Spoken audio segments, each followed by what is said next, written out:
everybody. Welcome to Improv FAQ at Length. This is a series of longer conversations about improv topics that have lots of questions surrounding them. I'm James Quesada. And I'm Bob Wick. And we are joined by our good friend, Andy Reid. Yay! What's up, Andy? Hi, everybody. It's our friend. Improv FAQ at Length. Yeah. Buddy. Landing out. Do you have like an after Stretch it. Improv FAQ after dark? Is that the next iteration of the show? We should do like We've been talking about it. Improv role play after dark. And then our sister show, Improv in the Morning. You know, Cup of Joe, a cup of Yes and. Just The View, but they're only talking about game theory. Yeah. Speaking of game theory, this episode's going to be on Game of the Scene. This is a topic that we have been looking forward to talking about. And Andy, you suggested talking about a couple topics that were strongly related to Game of the Scene. So we're going to cover all of it. We're going to start by talking about Game of the Scene. There's only so much we can do to define it without directing you toward the UCB handbook, which probably does the most definitive job of defining what Game of the Scene is. But we'll talk about it up front just to give some context. And then one of Andy's suggested topics was also about exploring and heightening, which are things that you can do whether or not you're treating the idea of your scene through that game lens, but it tends to be very related to finding and then playing the game of the scene is exploring and heightening.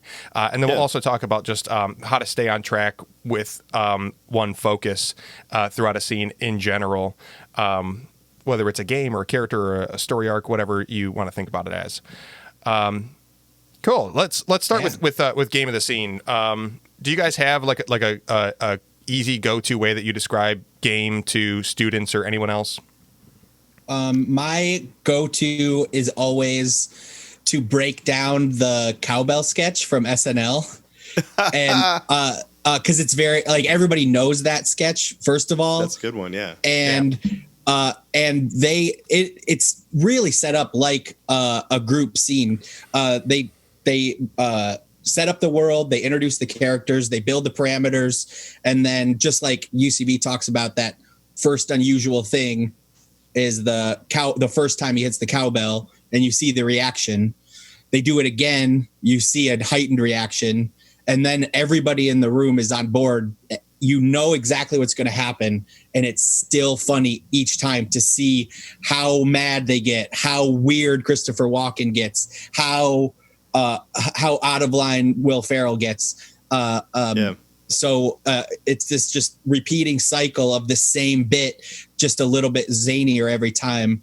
That I found has really helped people kind of, because it's an esoteric, it's a hard idea to grasp your head around when you're speaking about it. So yeah. That's funny. I usually use the chocolate factory scene from I Love Lucy. Because it's such a simple game and it has all the factors. Well, first, you know who Lucy is as a character. Today's different because she's working in a factory. And then you discovered the device of she's in front of a conveyor belt. And conveyor belts can do a bunch of stuff. It can slow down. It can go faster. So proximity to the conveyor belt and the shelf. There's a buzzer every time the chocolate comes down. And just it's such a simple game of picking up a piece of chocolate, putting it in the box, putting the box on the shelf, picking up, and then all these little factors start getting heightened. So the conveyor goes faster, the bell starts ringing faster. It gets so fast that she can't do the simple game of putting it in the box and putting it on the shelf. So she starts eating it. Mouth. Yeah. And then until she can't do that anymore. So it's a gradual heightening, and it's such a simple premise. That's what I love about it. There's really, the one where she eats the chocolate. We all know it. It's so simple. You can break it down in a sentence. So it has all the, contributing factors of what makes a game fun and interesting, like a simple establishment, a simple pattern, and then the heightening of. Yeah, that's a good example too. Yeah. Yeah. I think a lot of times people refuse to believe that a game can be as simple as it is a lot of times. They don't trust themselves that a simple idea can be explored and heightened in a really fun, creative way. So they always feel the need to push more onto the scene, and that's when you lose it. Yeah. I typically this is making me think that I should have a go-to scene example, but I don't really. I try to, and maybe it's actually because people tend to overcomplicate it, or try to reverse engineer it often. So my way of approaching it is just to say that, like, it's the premise of the scene. It's really just like what the scene is about and what's making it funny, and then that I think the thing that I really try to stress with people, especially like students that are learning about Game of the Scene for the first time, is that it's about repeatable behavior, because the premise and the on-paper description of boiling it down to a sentence can only go so far without it having attached behavior to it, because like the cowbell scene is only so funny, the cowbell scene wouldn't be as funny if the band members in the studio weren't so annoyed, right? You know, that Lucy is scrambling to get the chocolate together. It's the behavior, right? That I think where people get hung up is that, like, oh, if I can kind of think about it and name it, then I'm all set. Or I have to be really clever about what it is. I think also the one thing that gets lost a lot once you get in front of an audience is how important that first like minute is, and what the work there is. Because again, if you're looking at the cowbell sketch or the Lucy sketch, if the first thing you see is him wailing on the bell, that you have no context. If the first thing you see is the chocolate rushing down the conveyor belt and she can't handle it, there's no context. So that world building part of the scene is, I always think, is the hardest thing to do right, and it's the most important because you're never going to find comedy unless you clearly explain the world that you're showing the audience first. Yeah, because you can't show the absurdity of the situation, because a lot of the stuff we do is situational until you know what the norm is. So you know that, again, you know the norm is these guys just go into the studio and they play their songs, and Bill Farrow says we don't have a lot of songs that feature the cowbell. I almost called it the song bell. You gotta get that song bell. Wow, that is a horrible Christopher Walken. Anyways, or you know that she doesn't work at a factory. You know all these things. Actually, Keegan-Michael Key, when he did that interview with the photographer gentleman, I can't think of his name right now. Jones, it talks about the world building and how it's adjacent and expands. Like if you go to the AA Ron sketch, the first shot is just an establishing shot that it's in a classroom, and all you can see is like an older bald African American like teacher, and then it expands a little bit louder because he's taking roll call, because he picks up his list and starts reading off the names, and it expands a little bit more because he's reading these very unusual names, and then it reveals itself that it's an all-white classroom and people are confused, and then the game begins. Mm-hmm. But you don't get, if it just started off with him just saying funny names, I don't think it has as much weight as it would without the establishment. I have used that sketch to explain it before too, because in this last year I started working with the Detroit Creativity Project. And I'm teaching improv in high schools. And when we got to this lesson, I was like, does anybody know the cowbell sketch from SNL? Yeah. And, no. SNL what? No. Oh, no. Because you're in high school now, not 20 years ago. Is it on TikTok? Like, of course, everybody knows the cowbell sketch. Right. No, but I do think that anybody in one of my classes that's more interested in learning game or being able to identify it, I always tell them, just put on your favorite sketch comedy show and start looking at the pattern and trying to give a title to the funny in each scene. Because I think sketch comedy ends up following these rules a lot of the time, most of the time. Totally, yeah. And actually, one of the most helpful exercises for me in thinking about or finding game of the scene is if you're sketch writing, the goal of establishing the game by the end of the first page that you're writing, introducing the game by the end of the first page, which, like you said, it's usually, around a minute per page in performance. So kind of like Andy was saying, that like within the establishing of that first minute, that first page, by the end, if by the end of the first page you know what you're going to be doing with the rest of the sketch, then you have the game of the scene. If you don't, then you got to look at what you have and be like, well, what haven't I said yet? And then that can kind of train your brain to be like, oh, well, how is it? What is it? How is it established? And what's missing if I don't have it yet? Yeah. Yeah. A lot of times when go ahead, Andy. You're the guest.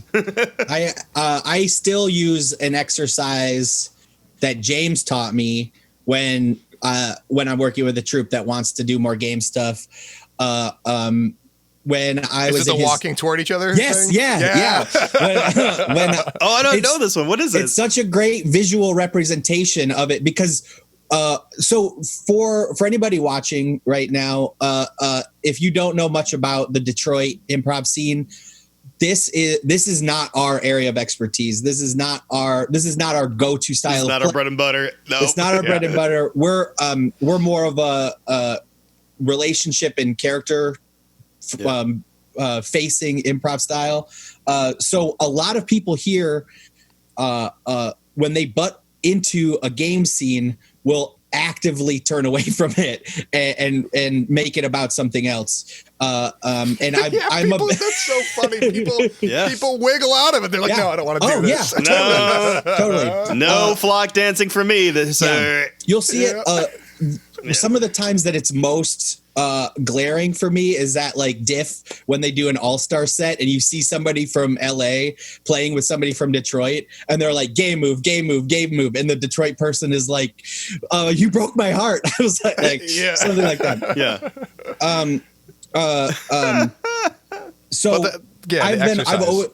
yes. So this is something that really helped me because one of the hardest things to do is to get on the same page, right? Like to offer a game move and to have your partner accept and offer a similar move on their behalf. So what James had, he put a chair in the middle of the room and had one of us stand on each side of the room, just start a scene, introduce the characters, figure out what's going on. You find that unusual thing. And then when you believe that you're making a move in service of the game or trying to discover the game of the scene, you take a step towards the chair. And once the other person feels like they're on the same page, they make a move and take another step toward the chair. And if you're confused, if you don't know what the other person's getting at, you stay in your spot. You don't move. And just the idea of that physical space and tying that towards the moves that you're making really helped me see just get more in tune with when people are making moves towards a game, like to jump on. Yeah, that's very cool. I'm glad that you still use that and that you brought that up because that is something that I've found helpful and and it'll also, I think, lead us to the next part, which is about that exploration and heightening, because part of the idea with that exercise is that you have the people starting far away from each other with the chair in the center, and as they're using lines of dialogue to make game moves, you're taking these steps toward the chair, and then eventually you're going to run into the chair in the center between the two people. They won't have any more room to move. So then the next part of that exercise is to talk about anything else in the world of the scene that's been established, keeping everything that's been true established, and then start talking about anything else and taking steps away from the chair, not servicing the game. And then that's the exploration that gives you more room to then return to the game eventually and start stepping toward that center, that focus of game. Totally. Yeah. That's a really good skill set, because I think when people do, like, especially like intro students or newer students discover a game, they want to play the heck out of it, and that's why your scene's so quick. The other thing I noticed, kind of to piggyback on what Andy was talking about, I see a lot of Detroit people, when a game's introduced, to avoid it, just discuss what the game is. Mm-hmm. Oh, I notice every time the chocolate comes down, you put it in your mouth. Are you okay? How does that make you feel? Like, no, right. Don't talk about it. Just right. react. You know, not everything has to be a discussion. You know. So I in Detroit, I really want people to get more comfortable playing this way. I am not somebody that will say game of the scene is the most important thing. That's what we're trying to find, and that's what we're trying to play every time. But I really want to mix styles and mix scene energies and ideas, because if you only play toward character and relationship every scene, things also start to get monotonous. So I love being able to mix up ideas. That's why I want people to be better at this where I am. Yes. And like you were talking about, the showstoppers are the scenes that can mix everything. When there's a strong character connection, when in the middle of it they can find a little game, right? They explore that for a while, then get back to what's going on between them, and then you get a game move at the end as a button. That's applause break, you know? Oh, yes. All day. Yeah. And I agree with what you're saying, and I don't think people should look at it if the scene should be one or the other.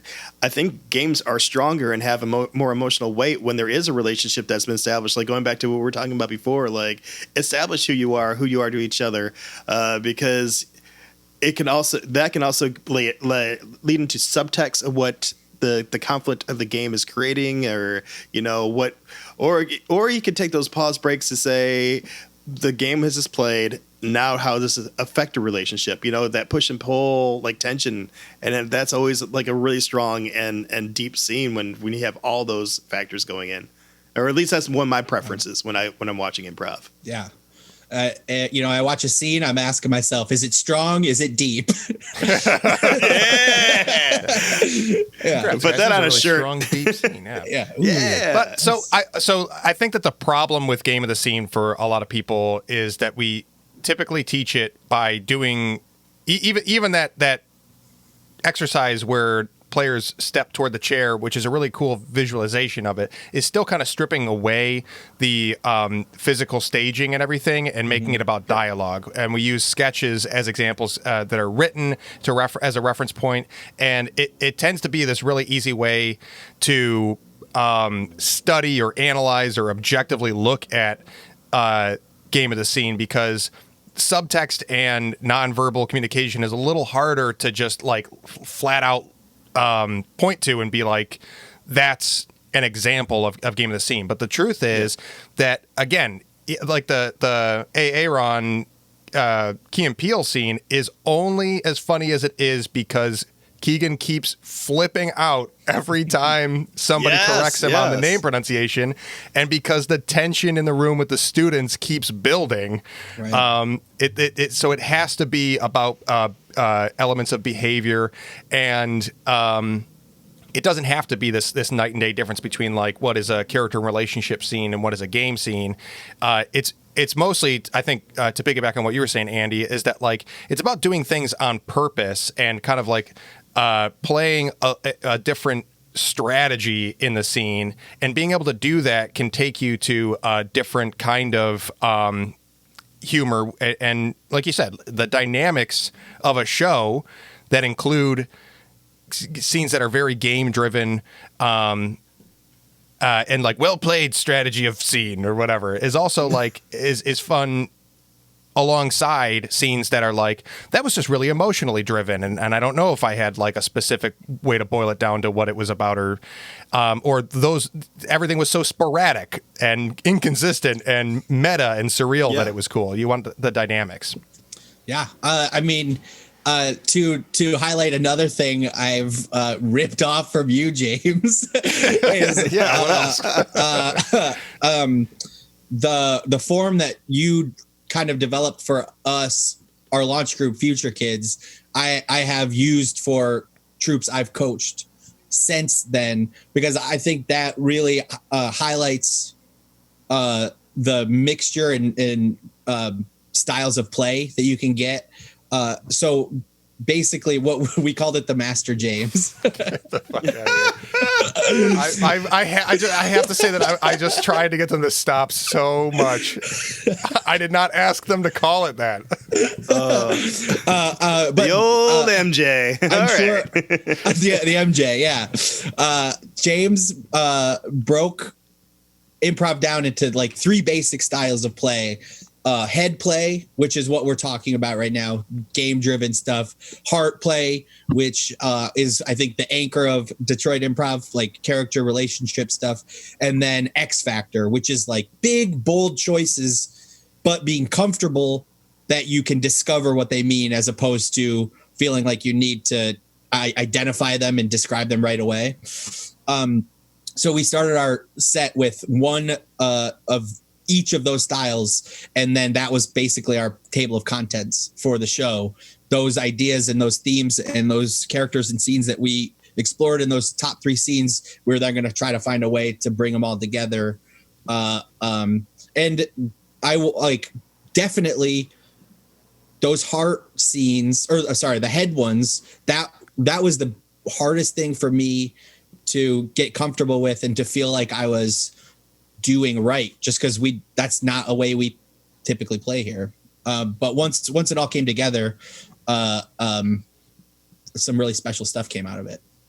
Totally. And I ripped that off from Rachel Mason in Chicago, is the head heart X Factor thing, which really changed the way that I thought about things, and especially the way that I categorize exercises, because what we're talking about is just having versatility in players and in shows and stuff. And so as soon as she described that to me, I all the exercises that I knew of in my head that I use as a coach went like into these different categories of like, holy shit, this is how you can get people more comfortable playing game, how you can get people more comfortable acting and being like emotionally connected, and how you can get people more comfortable stepping outside their comfort zone and doing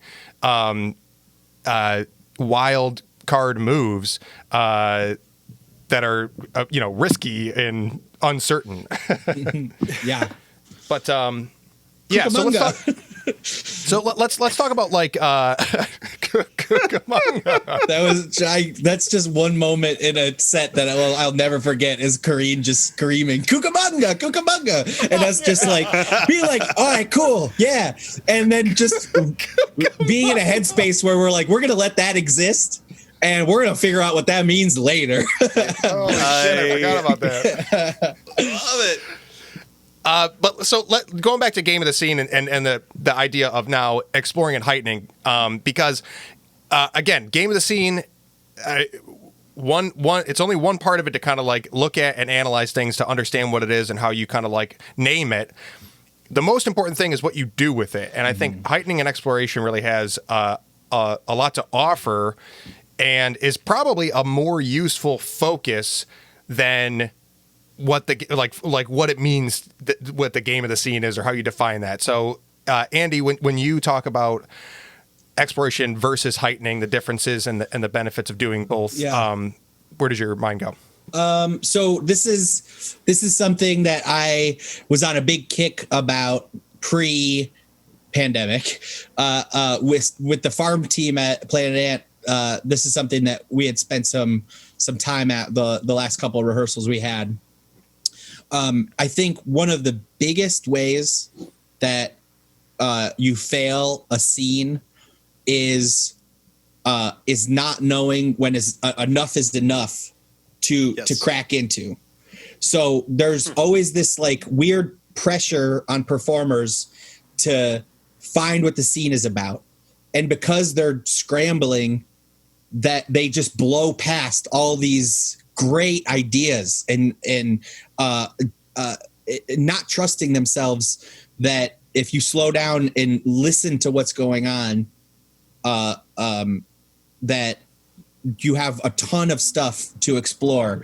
So I think one of the biggest symptoms of what I'm talking about is how many cat murders there are in improv. Murders in general, but cats. So wait, what? if as many cats in America were murdered as there are in improv scenes, it would be a global catastrophe, because it's this really quick, shocking thing that you can make happen in a scene right away.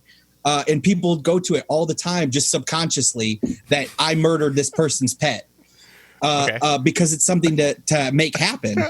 I don't think I've seen that as much as you have. Well, I don't know. I'm missing something. I really don't. I do. Yeah. Who's killing these cats? I was thinking more of blow line. I've seen a lot of and now he's dead. Or like people drop kicking dogs or being like, I ran over your dog or something like that. Is that the kind of stuff you're talking about? Yes, I ran over your dog. I killed your cat. All that. It's so shocking, but ultimately, it's like it doesn't. It's not like super impactful or something. I don't know. It's just it's a subconscious thing that people go to all the time. So I think part of this is that we teach yes and as the end all be all thing that we as performers have to do. So you have to say yes to this and get to the next level and get to the next level and get to the next level. At a certain point, you've anded as much as you need to. And you have to figure out this world that we've built with these people in it who care about each other in a zany situation that we've discovered. That's enough. We've heightened into an interesting thing. Now let's explore. Now, instead of trying to add more to this and make it more and more unstable with more and more crazy stuff, let's slow down and say, what does this mean? Yeah. What else is going on here? And kind of flatten it out instead of keep skyrocketing with it. I think part of the problem is most improvisers go into a scene treating it as if it's a sketch rather than a one act. So you get the game and then there's a button and that's it. You're almost playing towards the blow line rather than, going back to establishing everything like a relationship, incorporating a game, and then, okay, if this is situational, what happened after the situation? Mm-hmm. What's the third act of this play? Mm-hmm. Rather than we show a little bit of the first act, we spend a lot of time in the second act, and then maybe a little bit in the third act, if depending on how patient your back line is or how much time you have on the clock. But we don't really get into that third act and show, what happened the day after the robbery, what happened, and how did this couple, or this friendship or whatever relationship you have, how is it affected by you just did something notorious like rob a bank? Yeah. How many times have you seen a scene where somebody was like, I want a divorce. I want you out of my life. I want a divorce. And the other person has no human reaction to that. They're just thinking well, what can I do to you? That's kind of like the quintessential moment that I'm talking about is like performer, because they're just so driven towards like, what is this scene about, that they completely miss it because they're not listening to what's going on. So any tiny thing in a scene can be made into a huge deal.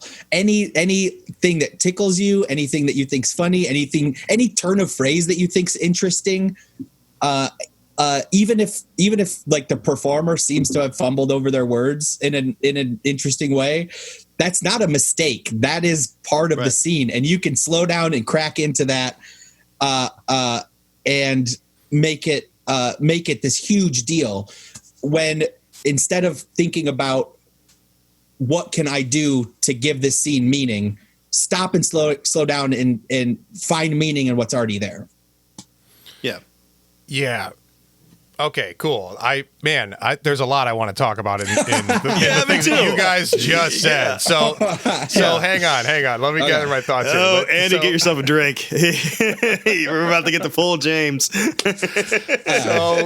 full Master James. Yeah. Release the MJ. So first of all, I'll say real quick on your point, Andy, is that, another thing that people get tripped up on is this idea of finding the game of the scene, the finding part of it and the part of it. Finding it as if it's something that you have to go on an Easter egg hunt to find, and if you don't get it, it's missing, and there's some like meta thing that you were supposed to do and it didn't happen. And then the part as if there's only one thing that it is, like, right. and that you can be wrong about it. And both of those things are solved if you choose the game of the scene and you just pick something and decide to make a big deal out of it or have fun with it. Like, you choose, and that's where that offering idea comes from in the chair exercise, taking steps toward each other, is that in that exercise, the other person, the first person to take a step doesn't move another step until their partner also takes a step. And if the next step doesn't happen, then the two people aren't on the same page and they can't take steps back and forward toward the chair. Mm-hmm. So you have to be able to make offers, and you can do that once you choose what the game is. It's not something that's going to just suddenly, you don't have to like sift through all this stuff and give yourself this big pile to search through and then be like, oh, I found it. Yeah. So there's a brilliant example of what I'm talking about in a comedy Bang Bang episode from not that long ago. Will Hines was on, and he was going to be like a physical therapist or something. And in the first couple minutes that he was on, he was talking about his time in college. He went to Johns Hopkins, and he was meant to talk about his orientation at Johns Hopkins. And instead of orientation, he said the word initiation. And there were, and in that there, I can't remember who the other guest was, but they heard that, and that's what I'm talking about. It was just this thing that tickled the other performer, and he slowed down and he said, "You had to go through an initiation at medical school." And instead of getting to what Will Hines had planned on getting to, it was this 45-minute thing about how Johns Hopkins had like this underground like layer run by demonic overlords that like pick and choose and made them fight to the death about who was going to go to medical school. And all of it was so brilliant and weird, and you could tell how much fun they were having, hopping off of each other's ideas. And the only reason any of that happened was because somebody heard initiation and said, that's interesting. Let's slow down and figure that out. Yes. So that's what I mean. Any little tiny thing in a scene, you can blow up. And you're like, you don't have to spend so much time making the scene about something. I want people to discover and explore more. Totally. Well, I think the common mistake with offers like those, which are brilliant because they're so organic, like, and both scene partners are discovering it at the same time. I think I've seen a lot of times where something glorious like that is dropped and the other person just corrects them or pokes it out, and you're like, oh man, there it was. And if you watch enough improv, when you get to the point where you're an instructor, like, you just feel in your gut like, oh, I really wanted to see that. Oh, that hurt. Yeah. That hurt. Corrects them. Now we're just going to go back. Yeah. Corrects them or makes like some sort of meta joke with it about improv within the scene. Instead of making some self-aware meta joke as the performers, jump on it as the character and crack into it. I'm firmly in the camp that there is no such thing as a mistake on stage. So when you hear something like that, my ears perk up about how I can use it, not how I'm going to call out my fellow performer. Yes. Yeah. And so I like that Will Hines. What was the orientation speech? Is what he's supposed to say, right? Yeah. So yeah, because so he says orientation. So, and if that's a scene as opposed to a talk show setting, and there's a misspeaking, it might be. It's actually like that's the kind of thing where if the scene partner is then like, oh, you had to go through an initiation. At medical school, that could be a meta commentary or calling out the game in a scene that is less helpful than being like, oh shit, he said initiation instead, and then either you can take us to the representing what the initiation is for medical school, or you can be make an active affirming choice to be like, yeah, my initiation was tough for medical school too, or like. You know what I mean?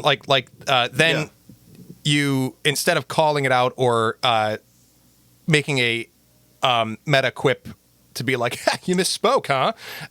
You can do something with it to then just like solidify that it's true and see where that takes you.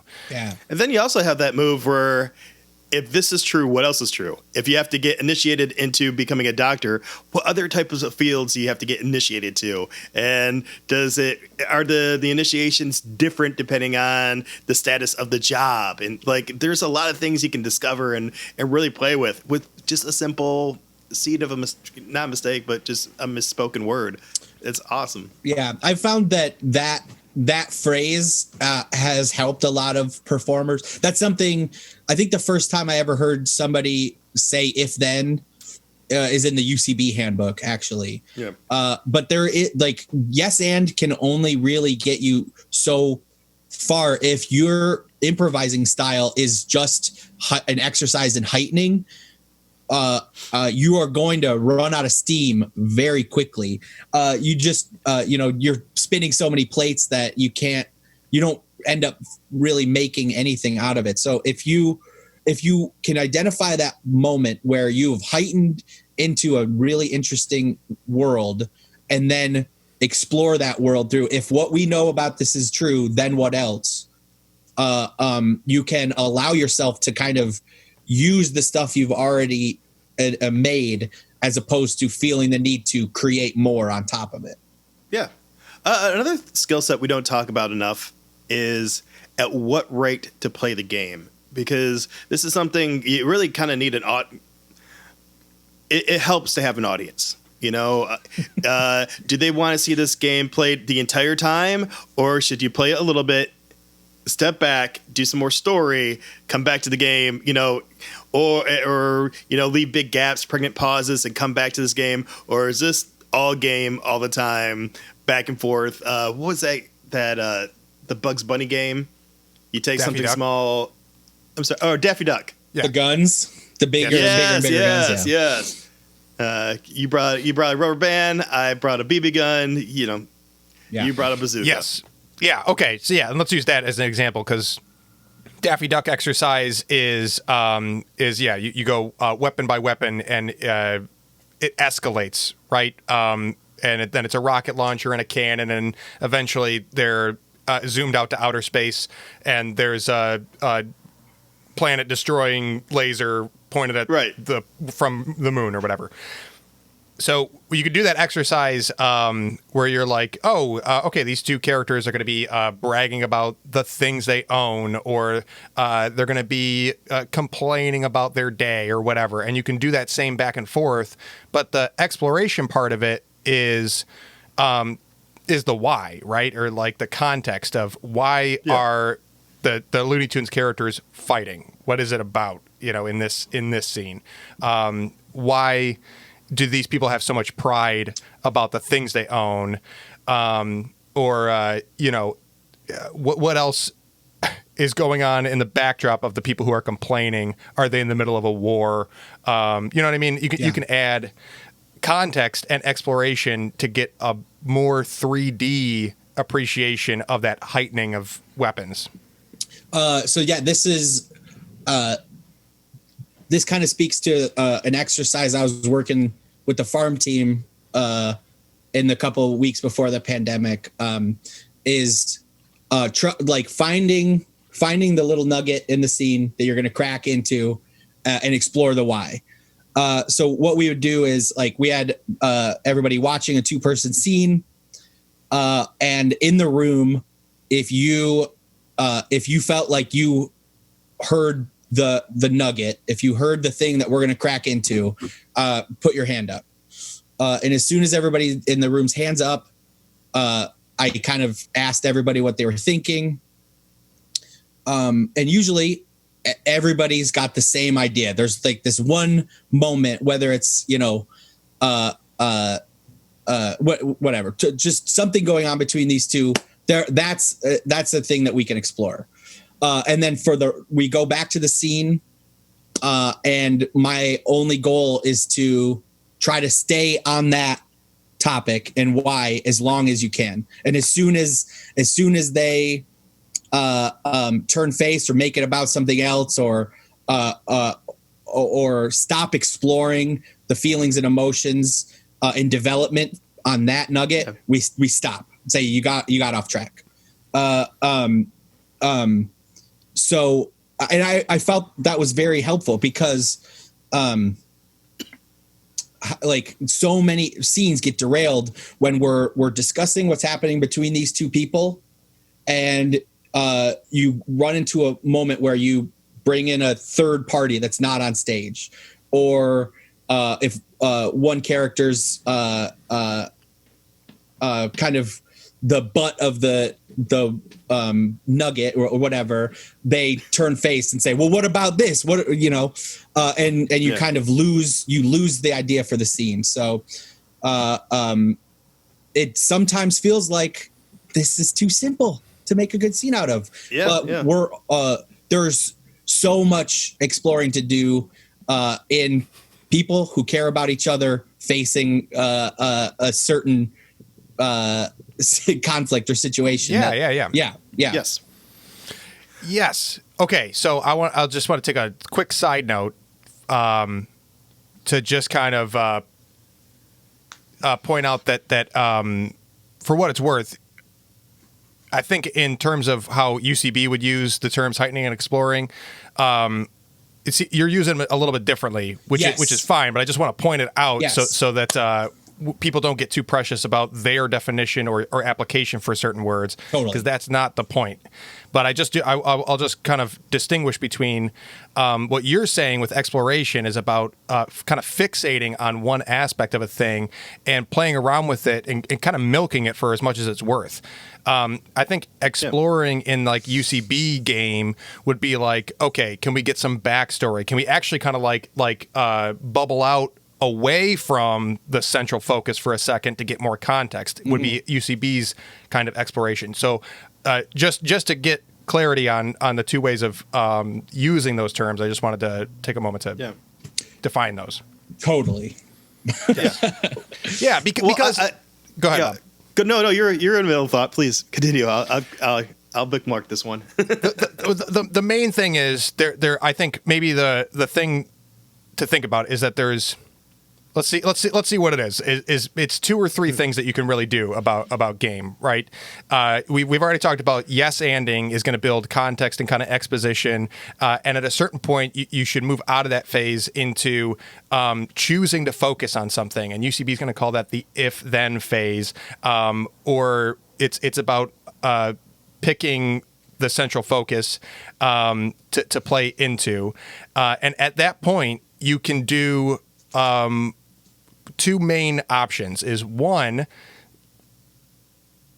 provide instances of that game or that central focus, dive into it deeper, or you can keep fleshing out the context of who these people are and why they are, and the backdrop that they're in, right? Is like keep exploring who, what, and where, or keep making them do the behavior, right? And so that's, you might call it heightening or exploration. You might call it game moves versus whatever. Like your terms for exploration. But you're either fixating on one thing and milking it, or you're exploring what else is going on in the world and the reasoning behind things. That's how I think about it. Yeah, absolutely. Something I like to point out when instructing, a lot of the time, to use Andy's word, the nugget is usually discovered when one of the characters express their want. You know, and ideally, when you're establishing a character, they should have a want. Mm-hmm. And sometimes it's through discovery, and sometimes it's just something you walk into a scene with, depending on your get.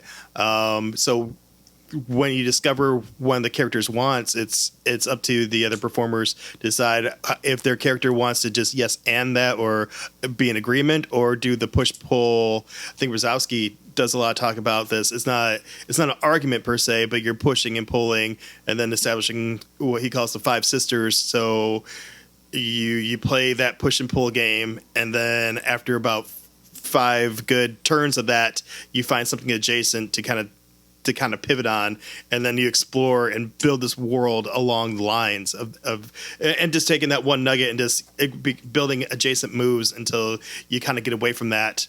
But there's still an overall theme in the story of this character will always have this want. Totally. Yeah. Want plays into characters' desires, play into what I'm talking about a ton. And we have started to explore how to play off characters' wants. So a lot of times the easiest choice to make is a reflective want, right? Yes. And that just manifests itself in butting heads. So how can we subtly change the want from if it's I want Pop-Tarts for breakfast, and I don't want I don't want you to have Pop-Tarts for breakfast, right? In the simplest terms, that would be a reflective want. And so many scenes start that way. I want to get married. I don't want to get married.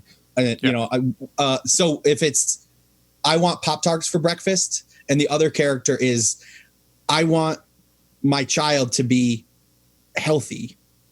Yeah. So exploring the why. Yeah. It's yes. So instead of thinking in terms of what I want is exactly what you don't want.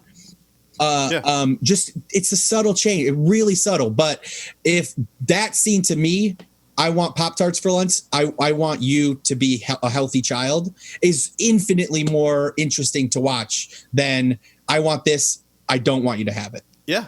I mean, and you can still have that conflict. I want Pop-Tarts. Yeah. I don't want to have Pop-Tarts. I want sugar because that is a comfort food for me. I want a healthy child. Yeah. I need to be comforted because I had a really bad day at school and I want to start this day off right, even if it's subconscious. I want you to be healthy, and I want my love to be enough to give you comfort so you can go to school and live the best life. Yeah. You know, and then you can go deep into that, but it's still the symptoms of these deeper wants is I want Pop-Tarts and I don't want you to have Pop-Tarts. And it's a very easy, it's a subtle shift. It's sometimes hard to make on stage because you're going off the fly, but in that scenario, it's not an argument, and that we're all constantly trying to find ways to not argue on stage. Like, it's not that I don't want you to have this thing. I want you as my child to be safe and healthy and happy and have a long life. That is a scene where two characters are going to come together instead of watching another scene where reflective wants are driving two characters apart from each other.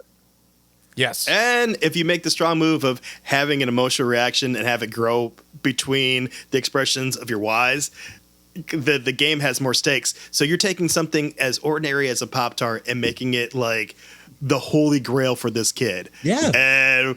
And even if the audience isn't the Pop-Tart population, that was a hard sentence to say, they do understand that want. Everybody as a child or even as an adult have a want for something that may be unhealthy, and when they do explore their reasons why, it gets deeper, and then having to express that to someone you love and, you know, having them not understand it is such a deeper concept that comes with such an easy game to play. So so to go back on what you were saying before, like you can take that nugget and really, you know, grow it into a tree. Yeah.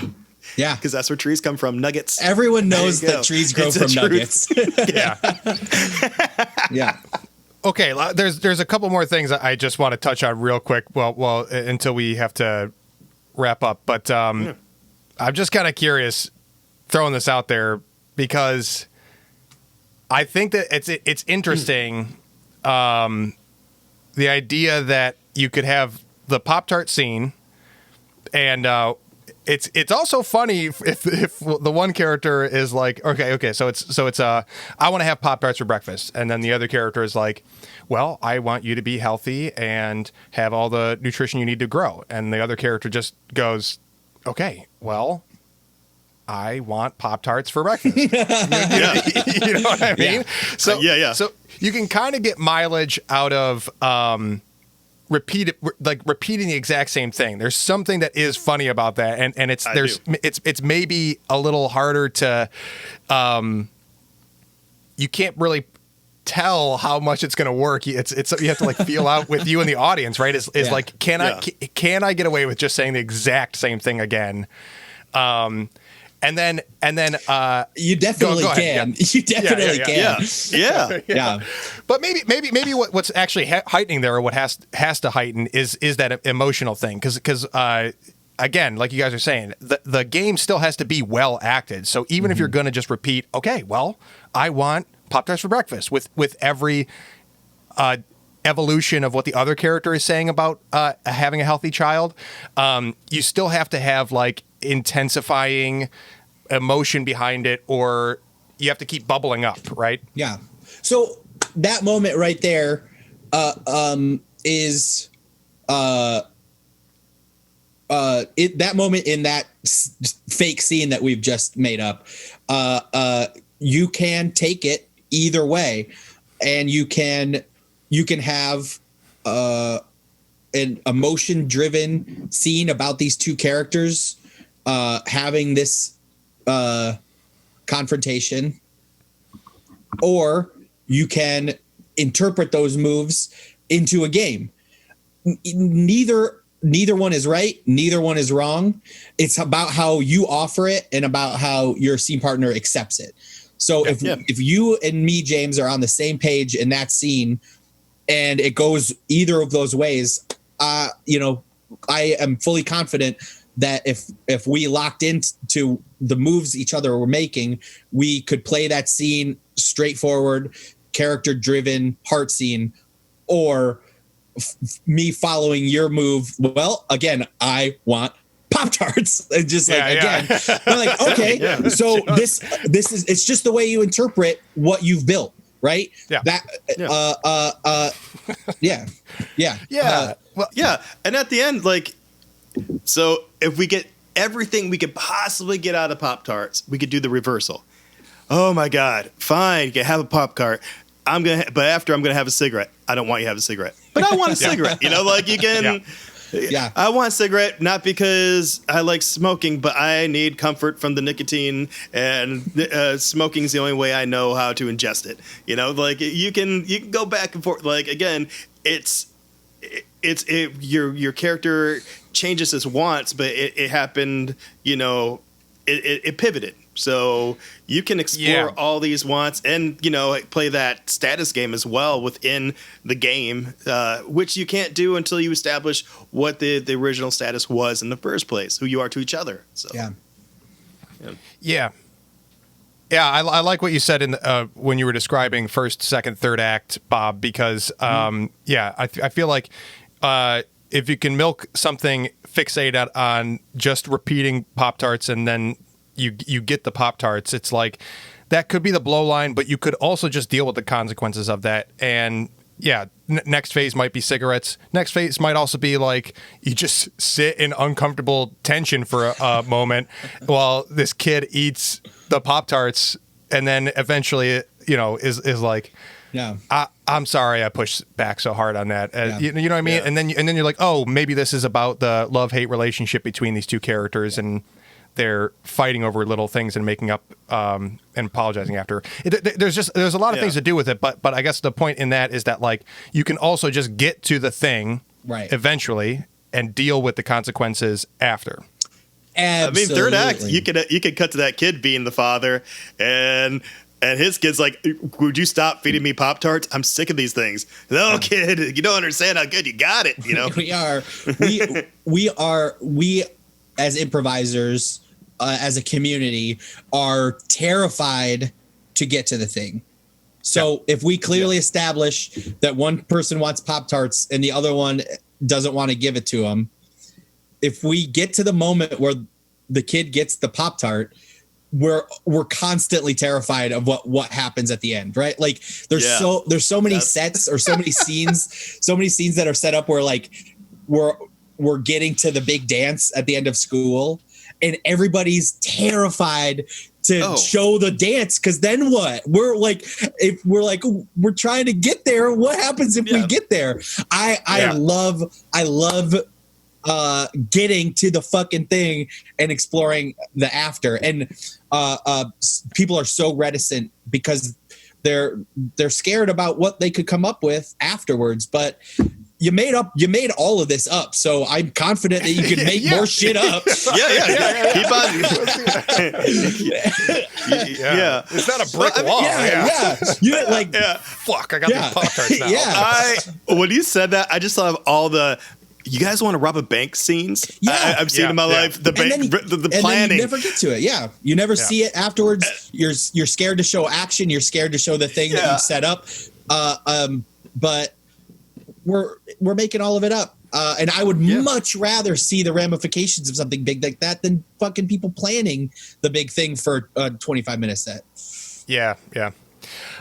Okay, so final words on game of scene from each of us. I'll start. I think really, because we again, when you unpack game of scene, it can very quickly just become like very heady and analytical. And so the main takeaway that I want to put on it in closing is that game of the scene is really just about doing things on purpose, and it to keep growing the scene. And the best case scenario is that is a well acted process. That whatever you're doing on purpose, you're doing it well acted, with emotion and a strong sense of character and relationship. So doing things on purpose is my main takeaway of how to boil it down. What about you guys? I'll go now so you can have the last word, Andy. Most scenes have a pattern, and I think a strong move is not to call out the pattern, just to play the pattern. Stick to as specific of a pattern as you can. So if an action happens, the reaction should be similar, but emotionally everything should heighten, and we should see the effect of the game as it's being played, and it should grow and grow and grow until it can't grow anymore. So just make sure you keep it simple, keep it super specific, because I think those are the games that are more satisfying to an audience. Yeah. Similar. Slow the fuck down. Yes, sir. That's me. Slow down. The most fun improv is the improv where you naturally discover on stage, and you cannot do that if you're constantly trying to make the scene about something. Slow down and find what the scene's about in the scene you're doing, instead of putting all that pressure on yourself to make it something. You don't have to do that work. It's the scene is there if you slow down and listen to it. Sweet. Yeah, this has been an awesome conversation, and I hope that it stirs up a common thread that we can keep participating in, because I know that it's such a popular topic to riff on. So if you have there's nothing I enjoy more than hopping into the comments section. I hear that oof. But Andy, thanks for joining us. Before we let you go, what else in the virtual sphere during the quarantine are you into, or is there anything else you'd like to plug? I work at Planet Ant Theater in Hamtramck. We're obviously shut down, but we've got live streams, a bunch of different cool stuff going on. Shows about making sandwiches, shows about writing. I personally do a live stream called Homerphilia, a Simpsons saga. Yeah. With me and my buddies Darren and Devin. We're doing every Sunday at 7. We watch a new episode of The Simpsons and talk about it. Check out the Improv Project by the Detroit Creativity Project. We're putting out some instructional videos and some fun improv videos, mostly targeted towards family-friendly stuff. So check that out too. Oh, no. Awesome. And if you would like to submit questions and topics to Improv FAQ for us to talk about and to answer, you can send us an email at improvfaq@gmail.com, or you can message us on social media, Instagram, Facebook at Improv FAQ, or again, hit that sweet comment thread on YouTube. Yeah, keep it sweet. Thanks again for joining, and we'll catch you next time on Improv FAQ at length. Thanks for having me, guys. Bye. Thank you.